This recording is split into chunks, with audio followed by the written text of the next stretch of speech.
Hola, ¿qué tal? Hoy día estamos con un grande de grandes, el escritor español Javier Cercas. Estamos a hablar de El Loco de Dios en el fin del mundo, pero no solamente eso, sino hay muchos temas para hablar con usted acerca de escritura, usted que tiene tanta experiencia, de verdad, muchas gracias por darnos la entrevista. Al Arrancamos contrario, muchas gracias a ti. con este libro. Eh, ya he hablado mucho del tema, he visto muchísimas entrevistas de cómo llegó a usted, de cómo Fassini llega a usted, pero cree tal vez que lo eligieron de alguna manera porque uno es ateo y dos, por lo que consiguió con Soldados de Salamina, porque usted cuenta que cuando escribe Soldados de Salamina pensaban que el público iba a ser de 70 para arriba y al final su libro fue un hit, entonces es como que este hombre hace maravillas de donde parece no verlas, teniendo en cuenta que la Iglesia Católica cada vez tiene menos adeptos, ¿no? Bueno, mira, yo creo que sí, que yo no la única pregunta que me he hecho en estos 2 años es por qué me eligieron a mí, si te digo la verdad, y me da igual. Es una oportunidad tan increíble y tan fantástica, nunca la ha tenido ningún escritor, o sea, me siento un privilegiado. Esa pregunta no la he hecho, pero puedo hacer mis hipótesis. Bueno, ellos mismos han dicho que a mí me eligieron porque era ateo. Esto era importante. Por un lado, una persona que conoce las claves del Vaticano, porque yo me eduqué en el catolicismo, mi familia era católica, mi educación era católica, mi país es católico y tal, por lo tanto conozco las claves del catolicismo. Si no conoces las claves del catolicismo y llegas al Vaticano no entiendes difícil. nada, Claro. pero por otro lado soy ateo. Y claro, eso para ellos era muy importante, ¿no? Eres alguien que ve la iglesia desde fuera, no desde dentro, ¿no? Que ni siquiera cree en Dios. Claro, que por lo tanto tiene más autoridad. Una compañera tuya, una periodista, me dijo una cosa que me pareció que está bien, está muy bien visto. Es decir, ella decía, esto es como una auditoría. ¿Verdad? La auditoría no la encargas a alguien de dentro del banco o dentro de la empresa, la encargas a alguien de fuera que tenga autoridad o que tú creas que tenga autoridad para hablar con distancia, con objetividad y bueno, sobre lo que realmente ocurre allí. Entonces eso seguro. En cuanto a lo de Soldados de Salamina, pues no creo que ellos lo supieran, ¿no? Creo que lo sabe no solamente toda España, toda Latinoamérica. Ya, no, que el libro existe, sí, sabían, No, pero claro. que es un éxito. No, sí, eso lo saben todo el mundo, no solo en Latinoamérica. Pero que, bueno, sí, que fue un éxito inesperado, no sé si lo sabían, porque fue un éxito inesperado para todo el mundo.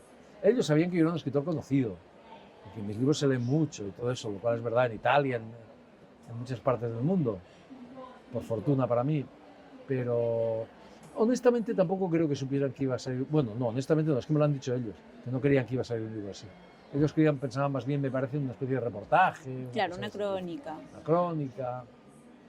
Pero no es eso, porque aquí se juntaron una oportunidad extraordinaria y una necesidad personal. Y cuando eso ocurre, cuando esas dos cosas se juntan, es que te ha tocado la lotería como escritor. Usted comentaba en una entrevista que para escribir usted necesita como una curiosidad muy grande, ¿no? Sí. O sea, algo que le despierte un por qué. ¿Por qué están haciendo eso? O sea, por ejemplo, cuando entiendo que es en Soldados de Salamina, usted menciona que es esta idea de, oiga, ¿por qué usted deja vivo al enemigo, por así decirlo? Entonces, ¿cuál fue ese por qué? ¿Realmente es el por qué que pone en el libro ese de poder llevarle a su madre la respuesta? Por eso decía que se unen, iba a decir casi milagrosamente, una oportunidad, pero sería pertinente. Entonces parece que lo han medio convertido. No, si yo fuera creyente diría milagrosamente, pero como no lo sé diré, bueno, en fin.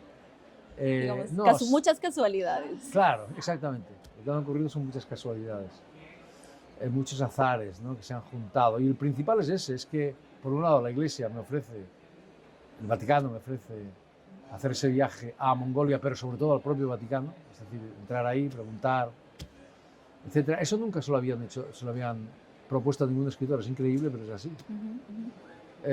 Por eso me siento privilegiado. Entonces se unen esa propuesta con una necesidad, con una urgencia personal. Porque a mí, en cuanto me hacen esa propuesta, en lo que pienso es en mi madre. Mi madre, que ya estaba muy mayor, era una persona profundamente creyente.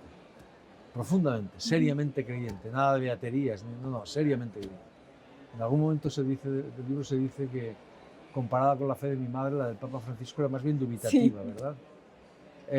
Y mi madre, cuando mi padre murió, ella había vivido siempre con él, lo conocía desde que era una niña, lo que decía es que iba a verlo después de la muerte.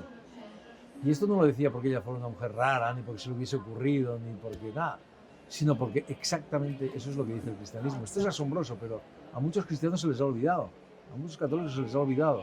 Y eso es el corazón del cristianismo, eso es el centro del cristianismo. Sin eso no existe el cristianismo. Y no lo digo yo, Lo dice Pablo. lo dice San Pablo, que es el creador, en cierto sentido, del cristianismo. Nosotros resucitaremos porque Cristo resucitó. Y si Cristo no resucitó, vana es nuestra fe. No sirve para nada. Así es, somos unos tontos, es más, dice algo Claro, así. si no, sin eso no hay cristianismo. Entonces, cuando recordé eso, inmediatamente supe de qué iba a tratar este libro, que es de lo que efectivamente trata. Es decir, de cómo un loco sin Dios como yo, es decir, una persona educada en el cristianismo, educada en el catolicismo, criada en el catolicismo, que en algún momento perdió la fe, en mi caso a los 14 años, como un loco sin Dios va a buscar al loco de Dios, que es Francisco. Francisco, yo le llamo el loco de Dios porque Francisco se llamó a sí mismo Francisco por Francisco de Asís, y Francisco de Asís se llamaba a sí mismo el loco de Dios. Un loco sin Dios va a buscar al loco de Dios, incluso hasta el fin del mundo, a Mongolia, para hacerle la pregunta más personal y la más universal, la más elemental y la más importante, que es si mi madre iba a ver a mi padre después de la muerte. Para escuchar su respuesta, él, que era el único que podía darla, el más autorizado a darla, y llevársela de vuelta a mi madre. Entonces, de eso trata realmente este libro. Este libro tiene, yo lo he dicho muchas veces, se parece mucho a muchos de mis libros. Yo creo que todos mis libros y todos los libros todas las novelas que a mí me importan, porque esto es una novela, aunque no contenga un gramo de ficción, todos son en cierto modo novelas policiales, porque en todas hay un enigma y alguien que intenta descifrar ese enigma, y eso es la esencia del género policial. Solo que en este caso también es así. Hay un enigma, solo que en este caso el enigma es un enigma descomunal, es el enigma de los enigmas, es el enigma central del cristianismo, Así es, claro. Que es a su vez el enigma central de nuestra civilización, o uno de los enigmas centrales, es decir, la resurrección de la carne y la vida eterna. De eso trata este libro. Ahora, hablando, bueno, justo de ese tema, hay una escena muy bonita, es más, yo le puse acá un post-it porque hasta me conmovió, que es cuando usted ve a su madre y le dice, voy a estar con el Papa. Y lo que me gusta mucho es cómo usted es, bueno, bastante divertido. Yo he podido ver algunas entrevistas, siempre saca algunas cosas graciosas. Es más, el libro, yo me reí mucho cuando comenta que está en el metro y tiene esta visión con Bach. Claro. Y dice, ya, a tomar por culo, nos vamos todos. Una cosa así. Y me pareció eso es muy... Dios. Sí, claro, que Dios sea usted. A tomar por culo todos al cielo. Sí, es. Bueno, Dios es mal hablado también, ¿verdad? No creo que sean las palabras exactas de Dios, pero creo que es el sentido en el que a él le gustaría que vámonos todos. Dice, ¿me creen o no? ¿Me creen aquí o no me creen? Me pareció muy, muy divertido, pero al mismo tiempo esta escena que se reúne con su madre me parece muy tierna. Entonces usted mismo decía que el libro, es más, me gustó mucho la palabra, es un batiburrillo de muchas cosas, o sea, de muchas formas de escribir. Entonces, ¿cómo hacer? Venga, esto es ya como escritor de alguna manera, para de verdad congeniar todo y poder hilarlo todo también, porque está escrito desde su propia perspectiva. Es más, empieza diciendo, yo estaba firmando libros y vino esta persona y no sé qué, y luego va a la entrevista y a la crónica. ¿Cómo poder hilar, no? Buena pregunta, no lo sé. Ya lo había hecho en otros libros. ¿Sabes lo que ocurre? Tú lo has leído muy bien. Es decir, este libro es un batiburrillo de cosas. Este libro es una crónica, es un ensayo, es una biografía, es una autobiografía, muchísimas cosas. Pero es que la novela tiene esta capacidad, tal y como yo la entiendo, ¿verdad? La novela es un género extraordinario porque tiene la capacidad de integrar todos los demás géneros y de trascenderlos, de convertirlos en otra cosa. Eso es así, tal y como yo lo entiendo desde Cervantes. La novela es eso, es un banquete con muchos platos. Puede devorarlo todo.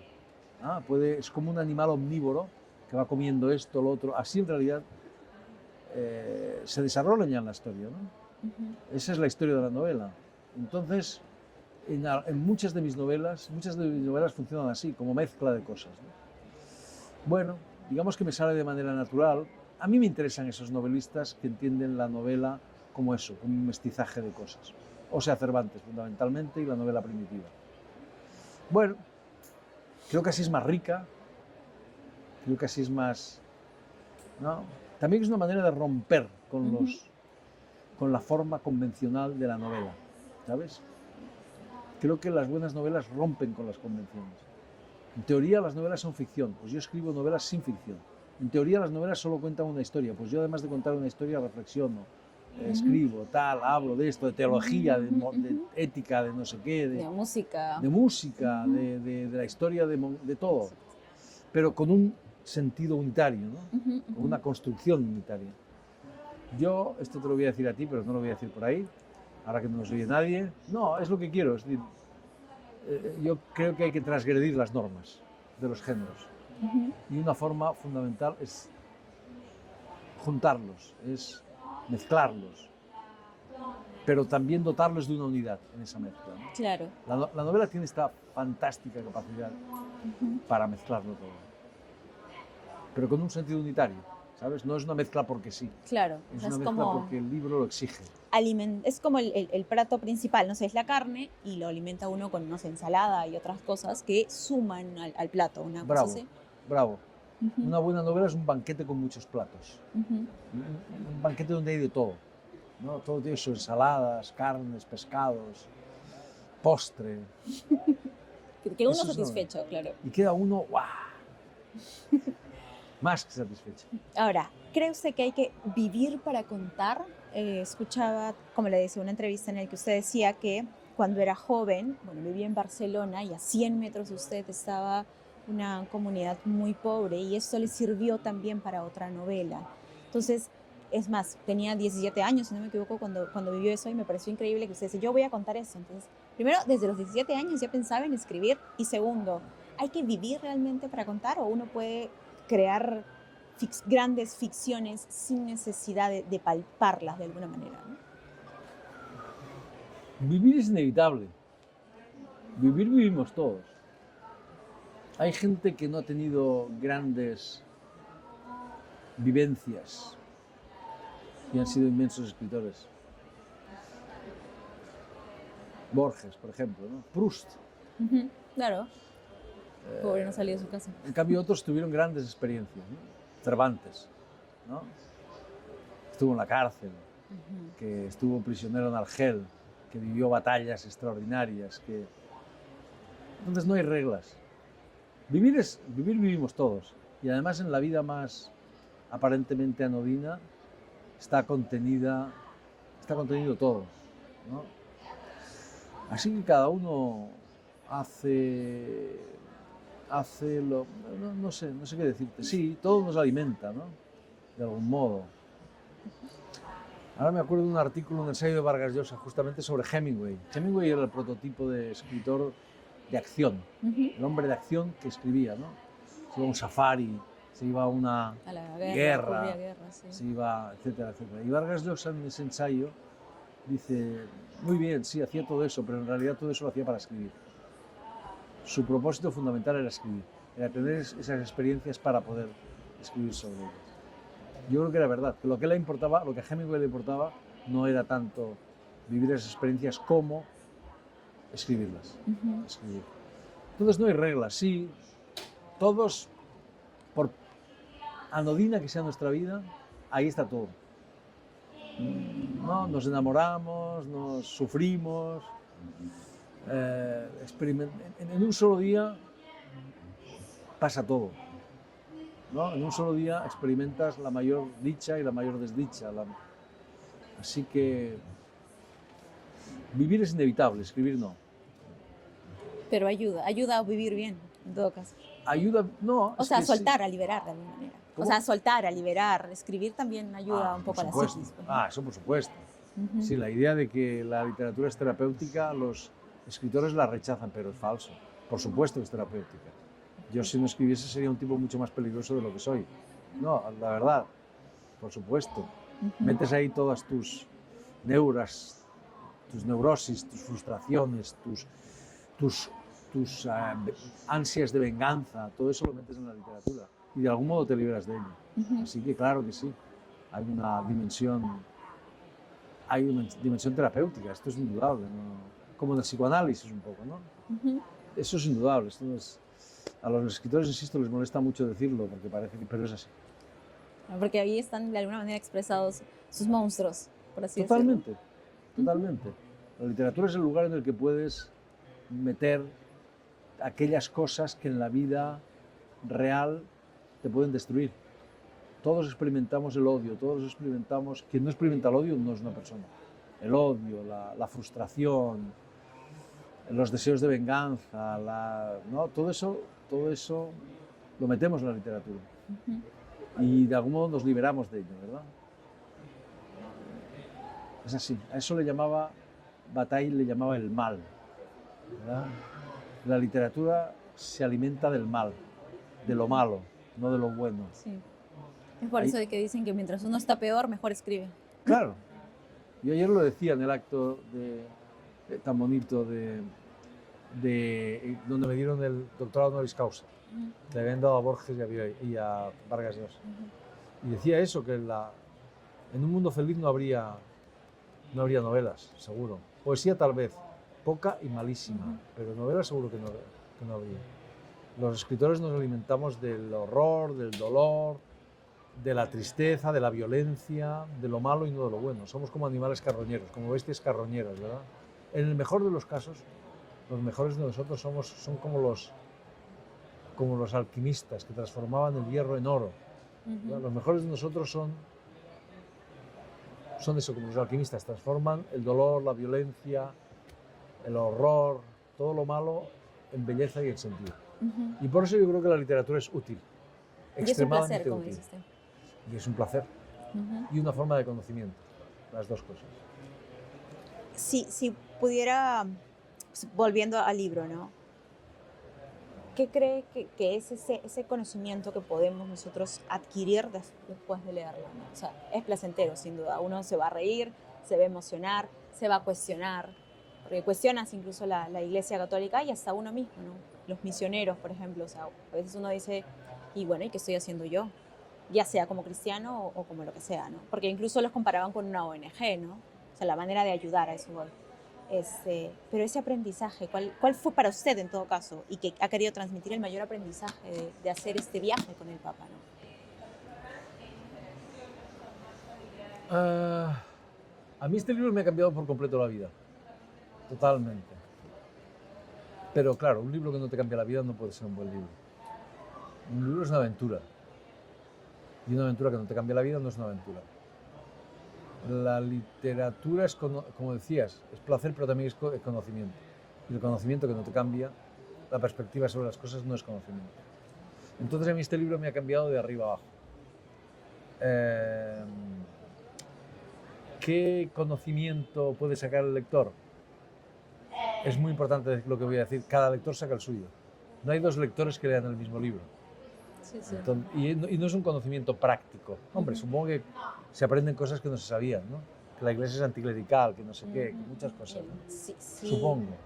Palabras ahí que incluso, sí, no me acuerdo, que se reúnen para poder conversar. Sinodalidad. Eso, cosas de ese tipo. Pero eso es un poco, en el fondo... Es muy difícil. Pero bueno, le quedan a uno las palabras igual. Claro. Como cultura general. Claro, pero eso es lo menos importante, creo, ¿eh?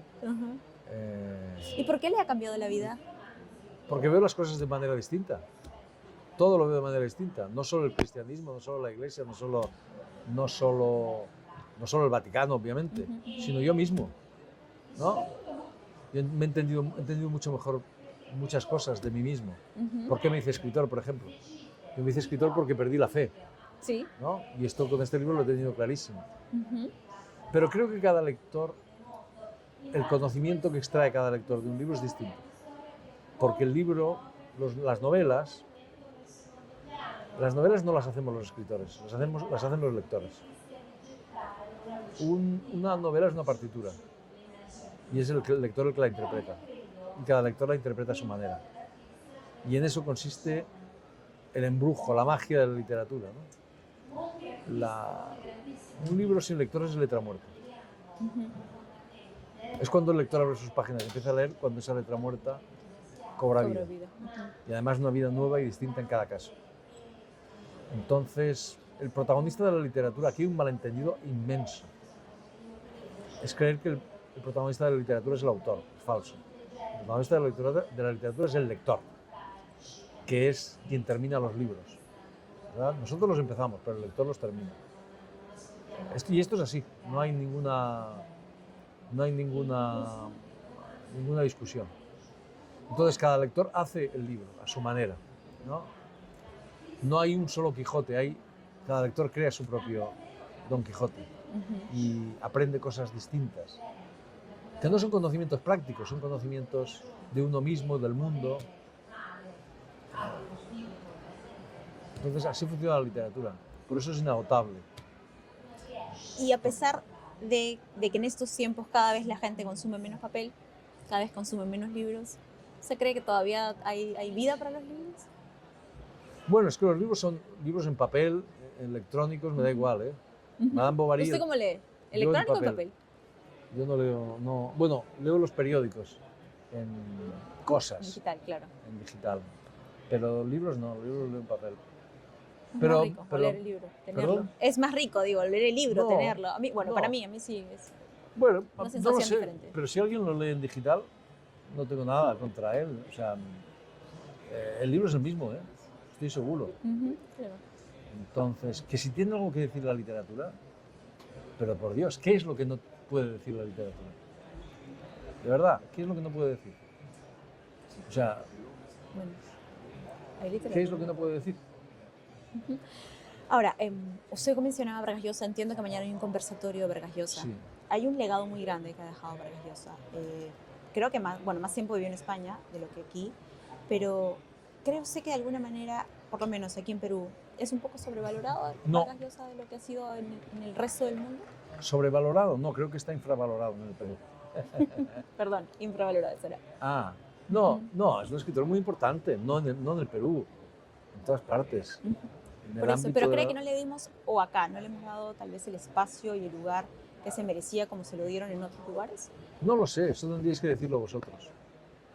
Sí ocurre que, en particular en el Perú, esto es lógico, nadie es profeta en su tierra, ¿verdad? Dijo Jesucristo. Eso iba a decir. Entonces, sí es verdad que su obra ha estado muy, digamos, mediatizada, o sea, ha estado muy, incluso distorsionada por su figura política. Esto es normal, porque aquí ha tenido una dimensión política enorme. Y entonces casi se le ha dado más importancia como político que como escritor. Y es absurdo eso. ¿Y es lo que le pasó a Bergoglio? También, en cierto sentido, le pasaba en Argentina. Su figura casi era solo una figura política, y eso es un inmenso error. Bergoglio era una figura religiosa, no era una figura. Pues a Vargas Llosa le pasa igual. Es muy pertinente la comparación que has hecho, es así. ¿No? Se muere Bergoglio, hablaba Bergoglio y parece que solo era un político, pero no era un político. Vargas Llosa tampoco era un político. Sí, se presentó una vez a las elecciones del Perú, sí, opinaba sobre el Perú, sobre la vida política, porque le preguntaban y sobre la vida, pero era antes que nada y muchísimo más importante, sobre todo era un escritor, antes que nada era un escritor. Y lo más valioso que hizo, cuando ya se había olvidado la política y todo, y lo que pasaba en el Perú durante su vida, se seguirán leyendo sus novelas, eso es lo esencial. Lo demás es totalmente anecdótico, pero aquí es lógico, quedaba opacado, diríais vosotros, ¿no? Quedaba tapado su figura literaria por su figura política. Bueno, con el tiempo cambiará eso. Una última pregunta ya, porque creo que ya nos están llamando. Si tuviera que hacer una recomendación, o sea, a los escritores, usted por ejemplo hablaba del tema del punto ciego, de la ironía que siempre tiene que tener un libro, eso para que busquen sus entrevistas y sepan de qué estamos hablando. ¿Cuál sería la recomendación en todo caso a alguien que quiere empezar de alguna manera a escribir, ¿no? Esta pregunta me la han hecho muchas veces. Y y es lógico, ¿eh? Es normal, o sea, las preguntas importantes se hacen muchas veces. Espero. Pero no hay que ser original. O sea, no hay que ser, la originalidad es estúpida. Eso es una pregunta importante. Si No hay yo, nada nuevo bajo el sol, también dice la Biblia. ¿Cómo? No hay nada No nuevo hay nada bajo el bajo sol. el sol, exactamente. Mi primera respuesta siempre es, yo soy muy bueno haciendo, bueno, soy bastante bueno haciendo preguntas y muy malo dando respuestas. Esa es la primera respuesta que tengo. La segunda es muy fácil. Para ser escritor, en mi opinión, mi respuesta es fácil. Leer mucho, escribir mucho, no tener prisa por publicar y la cuarta, ser fiel a tus obsesiones. Si algo te obsesiona es que es importante para ti, sea lo que sea. Nunca hay que escribir lo que se supone que tienes que escribir, sino no lo que tú necesitas escribir. Solo hay que escribir cuando se necesita escribir. Y aquello que a ti te importa. Si te obsesiona la idea de un hombre que se despierta por la mañana convertido en escarabajo, a por ello. Porque eso es importante para ti. Si eres Kafka, escribirás la transformación o la metamorfosis, como queramos llamarlo. No hay más secreto. No hay ese es el único. Para mí es lo único. Y sobre todo leer mucho, como dicen. Leer mucho, escribir mucho, no tener prisa por publicar. Gracias, de verdad, a ti. muchísimas gracias por haber estado conmigo en esta entrevista y un honor. Muchísimas gracias. Muchísimas gracias a ti.